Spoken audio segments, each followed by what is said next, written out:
Olá, bom dia. Dizem que diabetes é uma doença silenciosa. Talvez por causa disso, o diagnóstico dela seja um pouco difícil. Não que seja complicado, para os médicos é super fácil, mas a pessoa acaba demorando um pouco para descobrir. Por conta disso, vem todas as outras doenças associadas ao diabetes. E é sobre isso que nós vamos conversar no programa de hoje. Quem veio tomar café comigo nessa manhã para falar sobre esse assunto foi o Dr. Wellington Santana, que é endocrinologista e metabologista. Bom dia. Bom dia. Seja bem-vindo. Muito obrigado. Só para explicar, metabologista é exatamente o quê? O metabologista, ele mexe com as doenças metabólicas, né? Trata das doenças metabólicas. Então, obesidade, dislipidemias, alterações do colesterol, próprio diabetes, entram no rol dessas doenças. Ok, então explicado, vamos para o diabetes. Esse diabetes é uma doença silenciosa e acaba atrapalhando o diagnóstico. Mas eu também tinha me dito que não é difícil o diagnóstico. Logo, como é que uma coisa se encaixa na outra aí? É verdade. Vamos primeiro definir o que é o diabetes, que eu acho que as pessoas que estão em casa não têm essa noção. Diabetes não é uma doença única, mas é um conjunto de doenças que tem como um aumento da glicose no sangue e as consequências desse aumento da glicose no sangue, que são as complicações da doença. As complicações do diabetes são complicações vasculares, então a gente tem as complicações tanto micro quanto macrovasculares, que entram em infarto agudo do miocárdio, derrame, todas essas doenças. E o diagnóstico realmente é bastante simples, você pode fazer isso com a amostra de sangue, realizada um exame em jejum. A gente tem a glicemia em jejum, o teste de tolerância oral à glicose e a hemoglobina glicada. Para cada um desses exames, existem valores específicos que definem o diabetes, que excluem a possibilidade de doença ou que colocam o paciente numa situação que a gente chama de pré-diabetes. Quando ele ainda nem tem diabetes, mas já tem valores que são altos o suficiente para você dizer que ele não está normal. Pois é, eu conheço a noção de pré-diabéticos. É bastante frequente também. Bastante frequente, né? Essa questão de ser pré-diabético significa o quê? Que você vai desenvolver mesmo a doença ou que ela ainda pode ser evitada? Existe toda uma discussão a respeito dessa nomenclatura, se ela seria adequada ou não, porque quando você fala pré-diabetes, parece que a pessoa tem pré alguma coisa, ainda não tem a doença, né? É que não tem a doença ainda, não é isso? Exatamente, mas na verdade a gente sabe que o paciente que tem pré-diabetes, ele já está sob risco aumentado de desenvolvimento de complicações vasculares. Então, na verdade, ele não é um indivíduo que está 100% saudável, né? E quem tem pré-diabetes tem um risco muito maior de desenvolvimento de diabetes. Inclusive, existem algumas estratégias para prevenção, tanto relacionadas a mudanças do hábito de vida, quanto a utilização de medicamentos também. Normalmente a gente vê que os pré-diabéticos, por exemplo, quem está com um problema de peso, quase sempre é um pré-diabético. Vai fazer os exames, eu estou pré-diabético, eu preciso fazer uma mudança alimentar. Normalmente a obesidade está relacionada a diabetes? Está 100% relacionada, 100%. né? Eu diria que dos fatores, principalmente para a forma mais comum de diabetes, que é o diabetes tipo 2, mais de 80% desses pacientes, no momento do diagnóstico, eles estão com excesso de peso ou com obesidade. Então, existe uma íntima relação entre as duas coisas, inclusive na fisiopatologia da doença, né? Na maneira como essa doença se manifesta. Então, a gente sabe que pessoas que têm obesidade têm mais resistência à insulina, que é o hormônio que diminui os valores de glicose no sangue, e isso acaba levando a pessoa a desenvolver diabetes com mais facilidade. Tá aí, duas expressões que estão, vamos dizer, na moda, o pré-diabetes e a resistência à insulina. Resistência à insulina. Essas duas coisas, elas sempre andam juntas. Sim, na verdade, todo indivíduo com pré-diabetes, ele tem resistência à insulina. O aumento do peso, ele está sempre relacionado, vai estar sempre relacionado a diabetes ou não necessariamente? Pode ter alguém acima do peso que diga que eu não estou com relação... Eu me lembro bem do Jô Soares, que ele dizia que ele era um gordo saudável, que ele não tinha nenhuma doença dessas relacionadas à obesidade. Existe isso? Existe isso sim. Na verdade, a gente valoriza muito a questão de distribuição de gordura.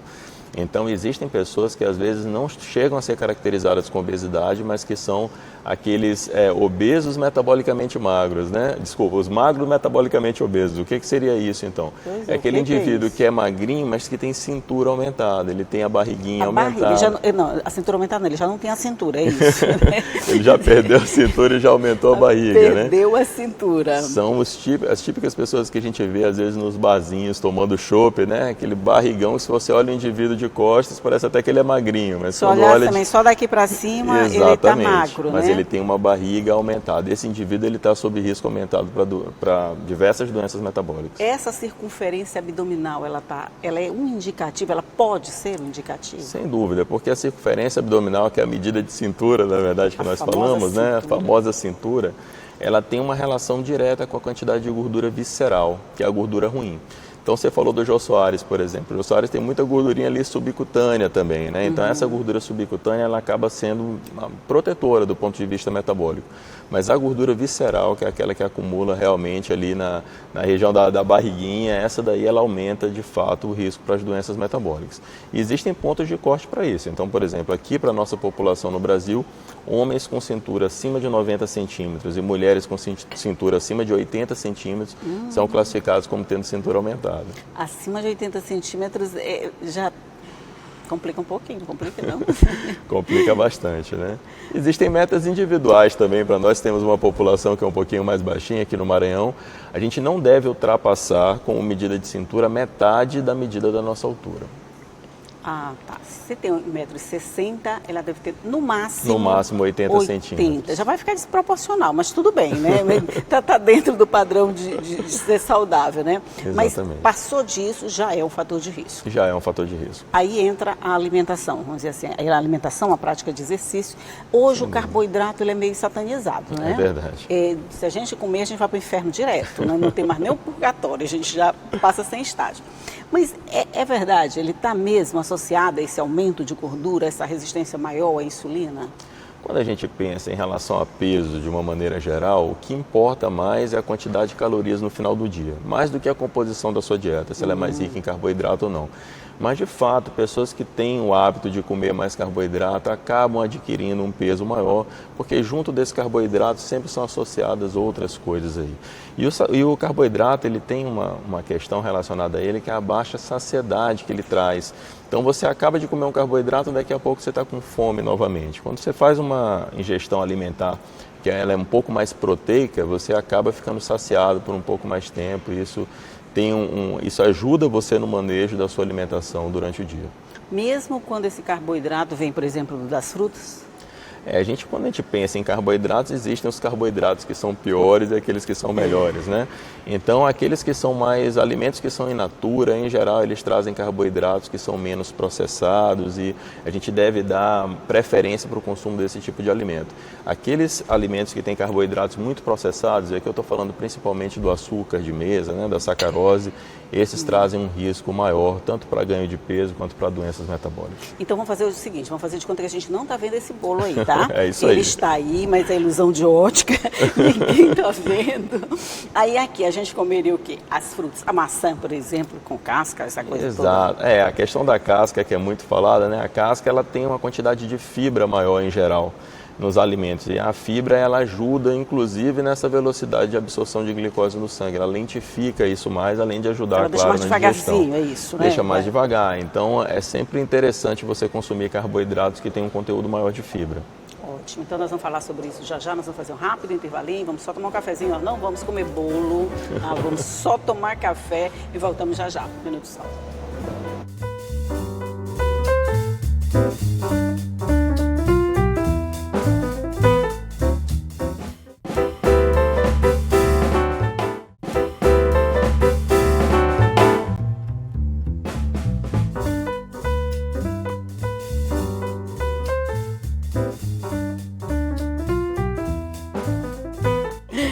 Já estamos de volta, eu estou conversando aqui com o Dr. Wellington Santana sobre diabetes, problemas metabólicos e tudo isso que vem junto, associado a essa doença.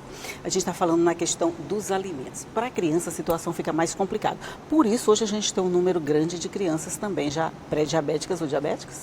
Na verdade, as crianças, um fator de risco importante para o desenvolvimento da forma mais comum de diabetes, que é o diabetes tipo 2, é o avançar da idade. Então é incomum, apesar da obesidade estar aumentando nas crianças, é incomum a gente ver crianças com diabetes tipo 2. O que a gente vê mais são as crianças com diabetes tipo 1, que é uma doença imunológica, doença autoimune, que acomete mais ou menos acima de 95 mil pessoas no Brasil.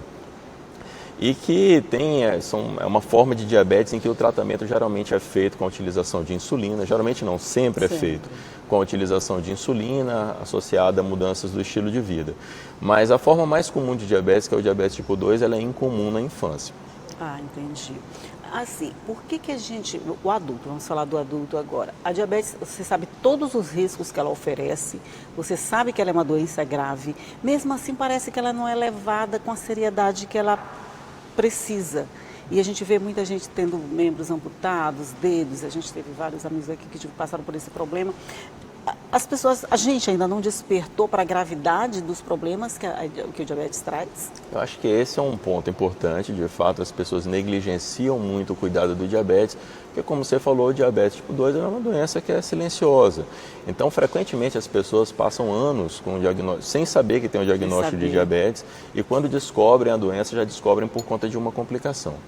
O que é importante que as pessoas saibam é que se elas fizerem um diagnóstico precoce do diabetes, né, descobrirem cedo a doença e tratarem de uma maneira adequada, com mudança do estilo de vida, com a utilização de medicamentos adequados, é possível prevenir todas as complicações do diabetes.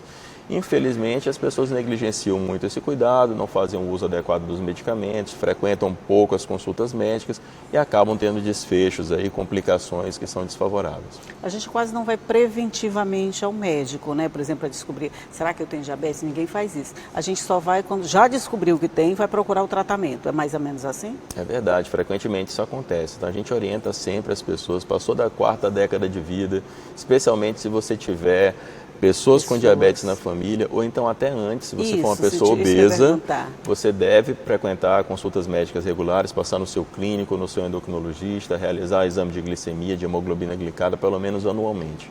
Por exemplo, se eu estou acima do peso, se eu sou obesa, e se na minha família já tem histórico de diabetes, eu já devo procurar bem antes dos 40, não é isso? Já na 3ª década de vida, por exemplo, seria adequado você já procurar. Quais são os principais sintomas? Por exemplo, assim, eu posso intuir que eu estou com diabetes se eu tiver isso, o que seria? Os sintomas principais do diabetes são chamados sintomas polis. Então é o aumento da sede, que a gente chama de polidípsia, o aumento da quantidade de urina, que é a poliúria, e a fome excessiva, que é a polifagia. Tudo tem poli no meio? Tudo tem poli, é por isso que a gente chama de sintomas polis, sintomas poli. E passados esses sintomas polis, ou em associação, o indivíduo ele pode evoluir com emagrecimento. Então isso é engraçado, porque no primeiro momento, né, a obesidade é um fator de risco para o desenvolvimento do diabetes. Mas aquele indivíduo que está perdendo muito peso, urinando muito, tendo muita sede e comendo demais, quer dizer, perda de peso, ele mesmo a despeito da alimentação, muito... isso chama a atenção para a possibilidade de diabetes. Então tá. Esse é bem importante, porque eu acho que se você está comendo demais, mesmo assim você está emagrecendo, porque quem come demais vai engordar, não tem jeito não. Exatamente. Se você está comendo demais, emagrecendo, tem alguma coisa errada, aí já é um bom indício para procurar um médico. Câimbras nas pernas, turvação visual, também são coisas bastante comuns que estão associadas ao diabetes. Câimbras nas pernas. E, por exemplo, se você tivesse que dizer assim, para quem tem diabetes, tem vários cuidados essenciais. Você citaria alguns assim, bem... Sim, sem dúvida. Cuidado com a alimentação, esse seria o principal. Mas quando você diz cuidado com a alimentação, você está dizendo o quê? Eu estou falando basicamente restrição de carboidrato, então a pessoa não precisa fazer uma dieta cetogênica, mas para o paciente que tem diabetes, diminuir a quantidade de carboidrato é sempre algo interessante, controle do peso, fazer atividade física regular, e aí eu sempre digo, qualquer atividade física ela é benéfica, mas existe uma dose para isso também.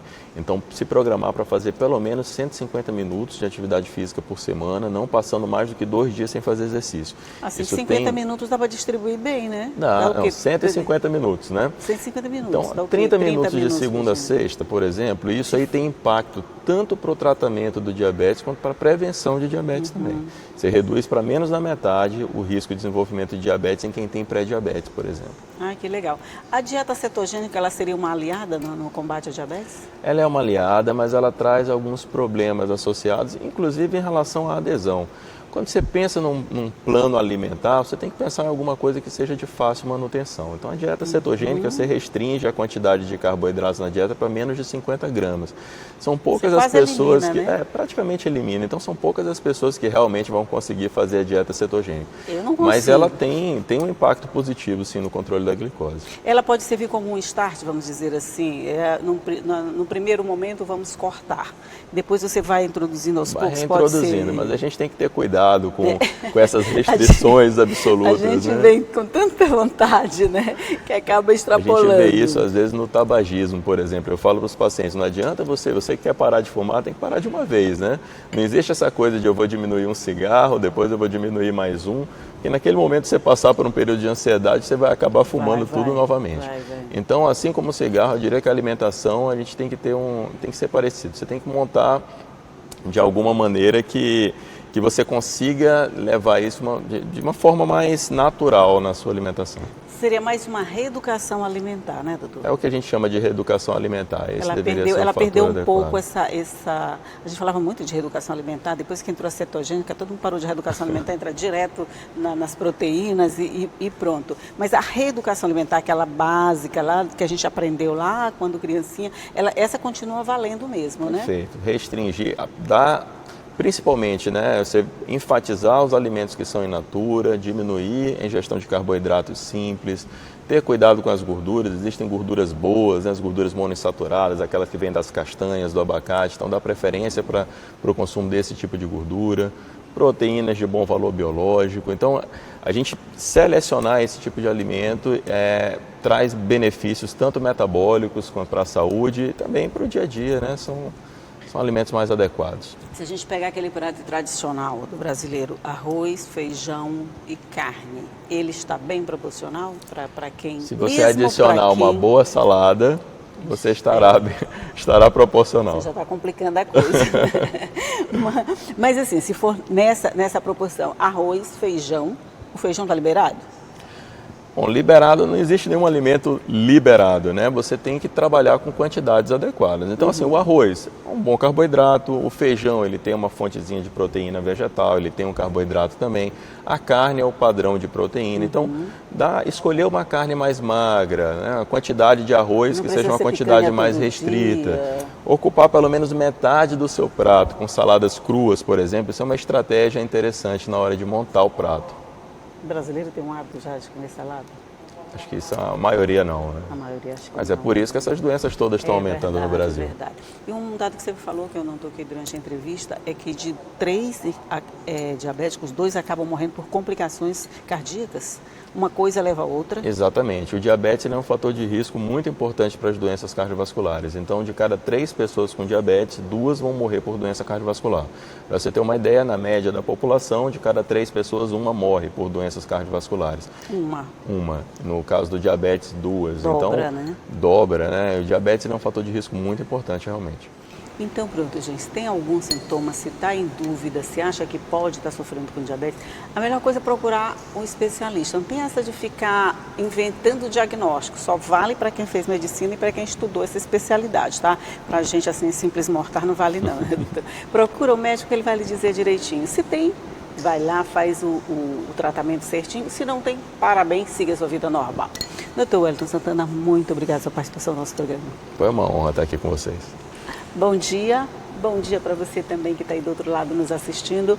Você já sabe que isso tudo fica à sua disposição no nosso site. Você acessa a hora que você quiser para ver qual dessas entrevistas você quer ver e ver também toda a nossa programação. Está lá toda bonitinha para você. Mas só para lembrar, estou te esperando aqui todo dia, 8h30 da manhã, combinado? Tchau!